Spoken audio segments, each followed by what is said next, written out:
Well, the audio and the video might not be the best, but it's the camera I got.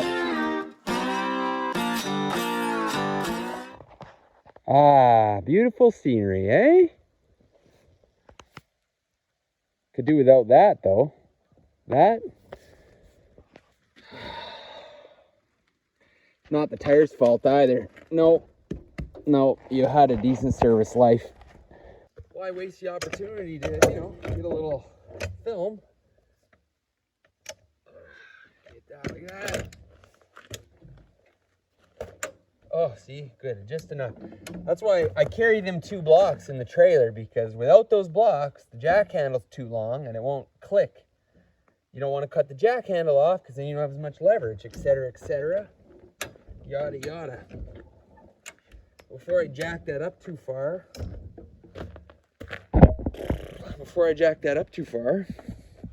we best get the tool.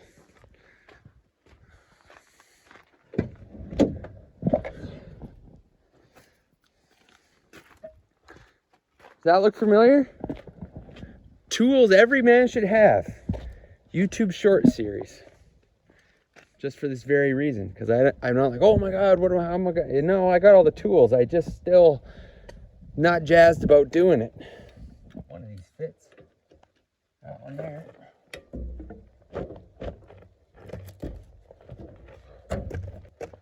You know what I don't have in the trailer today? A cordless impact. That'd be awesome. Oh well, this gives you a, it gives you a feeling of doing it with your hands,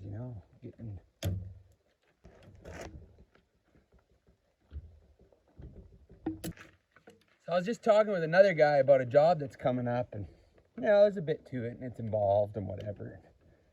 He asked me, oh, are you worried about it? He's, well, what's the point, Do I worry about it?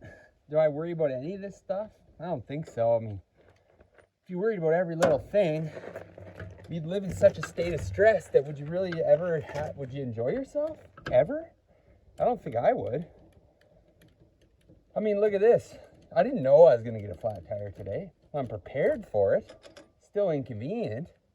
But I mean, what are you going to do, stress? I can't stress the hole out of the tire. I mean, it's going to be flat still. All right, that doesn't obviously want to be on there. So might as well just, take it for what it is and go with it. These people that run around in extreme stress all the time, I don't know. I think the best line I ever heard about it was, stress is like paying a debt that you don't owe. And I don't mean that, say you're, what's an easy example? You got a big exam coming up, or you do have a big job coming up that you're responsible for planning. Well, yeah, a little bit of stressing and a little bit of worrying about it is common sense. I think everybody does that. But, this one's really on there. A little bit of worrying's fine. But it's just like this. If it's a constant thing, like every freaking day, and I've worked and met people like that. Every day is a stress and a strain and a worry. I tried that when I was a lot younger than now. Like I get anxious and worry about stuff, and I just didn't see the point.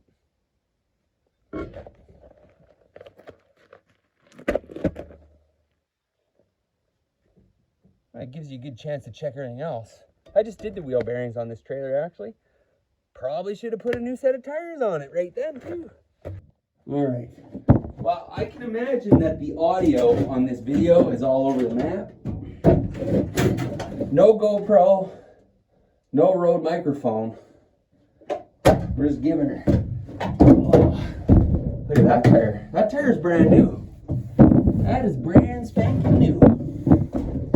Set her free here. Yeah. So the reason I'm on this subject, right, is I pulled in and all I can hear is whoosh, this puppy going flat. And I thought, whatever, right?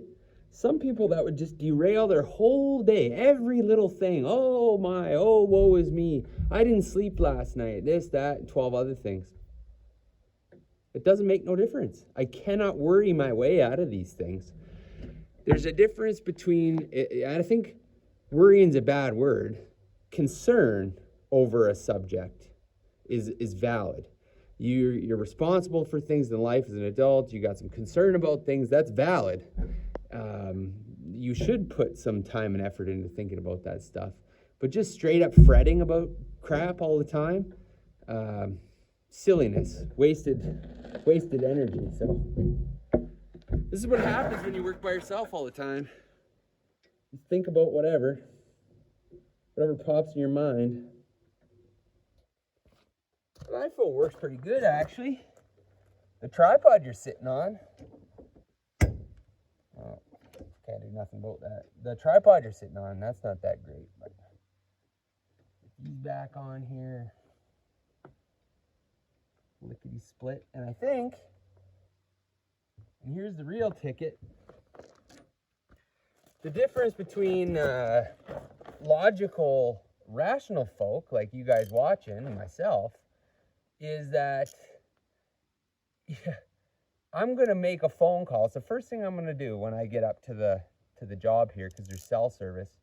I'm going to phone around. I'm going to find out what the plan is for a new set of tires. I'm going to get that in motion.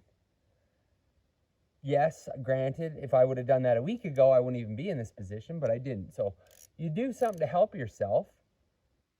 The same people that constantly worry about crap all the time would also be the same folks that would put that flat spare tire in the back of the truck and then just continue about their business back and forth until, lo and behold, well, guess what happened?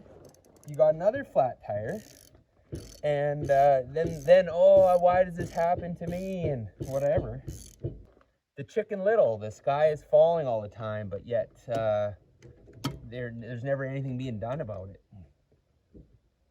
Best thing to have, like when I do those shorts, the tools you should own, I don't mean just tools you should own maybe so you can use them to make a few bucks or something. I mean just to make your life easy. This just stays in the truck. Breaker bar, it's got 2 sockets on it, one for the truck, one for the trailer. No touching, you know. There's a lot of people say, oh, I have one of those tools. One more click out of this.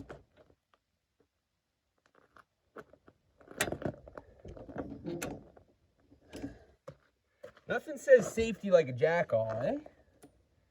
I'll tell you, yeah, you want a little excitement in your life, that'll give it to you. See, you don't need to spin your guts out, you just do this. Anyways, as a guy I used to work with would say, thus ends the lesson. That's what he'd say when he was giving some sort of work speech. All right, boys, thus ends the lesson, you know? He'd say, get out there and get after it, kind of thing. Funny all the shit you think about when you got nothing else to really think about. It's the camera too. The camera brings out the talking to yourself. You just start talking to yourself. He was a go-getter, English fella. Not English.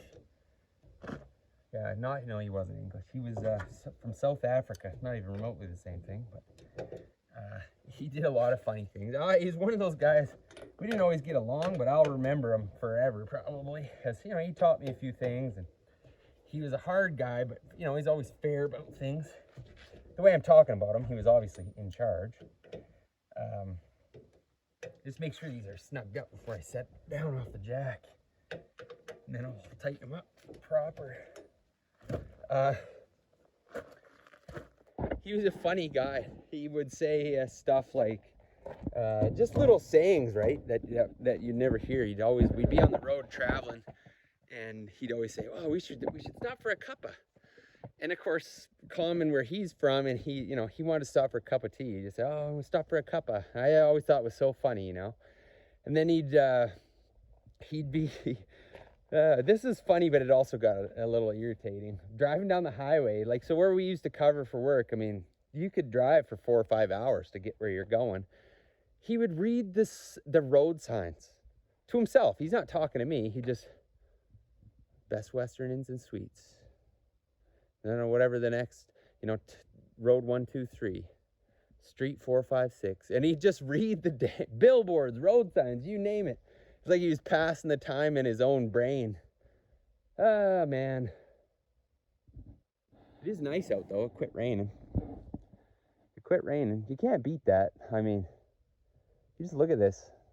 It does make you wonder why why people hoard up in town together. I do understand it. I do understand why people do it. It doesn't appeal to me, the convenience of it. This has turned into an extreme version of a thought with Scott, hasn't it? I haven't had one clear thought the whole time. Anyways, off the jack, onto the wheels, onward. I think everybody's got a horror story about a jackal. Ooh. You want to have a firm grip on the handle, and you don't want to stick your face in there. Because when that baby comes ratcheting up, if something goes wrong, it'll bust your face. Well, probably bust more than your face, your hand, whatever. Whatever gets in the danger zone, it'll get you. All right, that's that.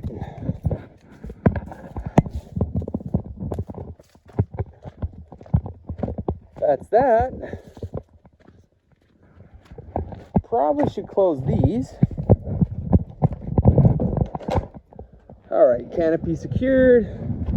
Because I do drive away from time to time and I forget that. That door.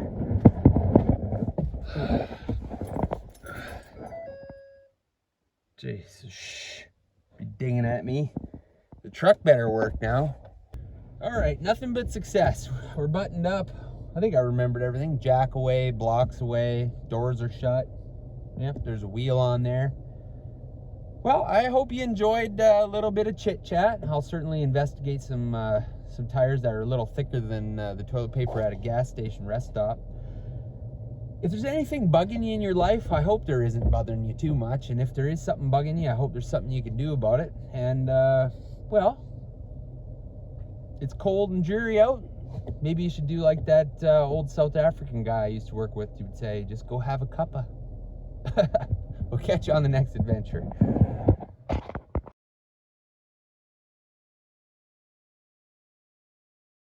As a little bit of closure to the video here, just made a quick phone call.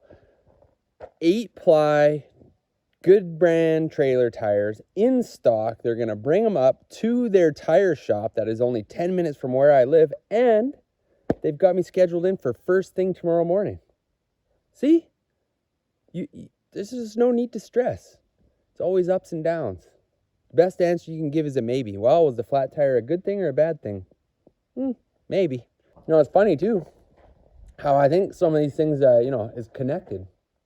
I was on the phone this morning chatting about how I was looking to buy a couple of 8-foot sawhorses. We got a few jobs and thought that'd be handy, you know.